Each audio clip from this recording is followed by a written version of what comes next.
ব্রাজিলের সর্বোচ্চ গোলদাতা নেইমার একের পর এক ইনজুরির কারণে 2024 সালে তাকে মাঠে বেশি দেখা যায়নি। ক্লাব আল হিলালের হয়ে দুই একটা ম্যাচে তাকে মাঠে পাওয়া গেলেও তা খুবই কম সময়ের জন্য। আগামী বছরের 15ই জুন থেকে শুরু হবে 2025 ক্লাব বিশ্বকাপ। 32টি দল নিয়ে ইতিমধ্যেই মায়ামিতে ড্র অনুষ্ঠিত হয়ে গেছে। এবারের ক্লাব বিশ্বকাপে অংশ নিয়েছে নেইমারের আল হিলালও। তবে যার জন্য এই দল এত ফেমাস, সে যদি তার দলের হয়ে ক্লাব বিশ্বকাপ না খেলে তাহলে সে দলের কোনো মূল্য নেই। ক্লাব বিশ্বকাপে নেইমাররা পড়েছে এইচ গ্রুপে, যেখানে তাদের সবচেয়ে বড় চ্যালেঞ্জ হবে স্প্যানিশ জায়েন্ট রিয়াল মাদ্রিদকে টেক্কা দেওয়া। তারা প্রথম ম্যাচটি খেলবে এমবাপ্পে ভিনিসিয়াসের রিয়ালের বিপক্ষে।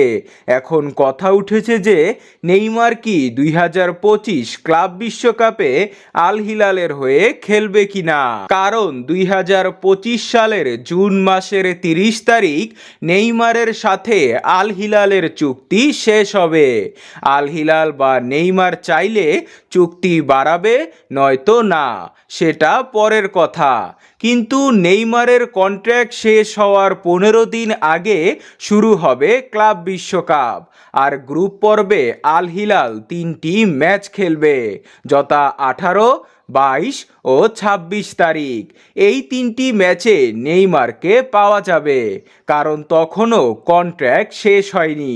তবে বাকি ম্যাচগুলোতে নেইমার থাকবে কিনা তা বলা যাবে আল হিলালের পারফরমেন্সের উপর ভিত্তি করে।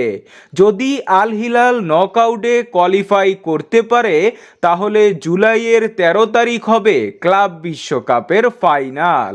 আর কন্ট্রাক্ট শেষ হওয়ার পর বাকি 13 দিনের জন্য নেইমার ফাইনাল জিতার জন্য খেলতে পারে। আবার এই 13 দিনের জন্য নেইমার আল হিলালের সাথে ছোট চুক্তিও করতে পারে।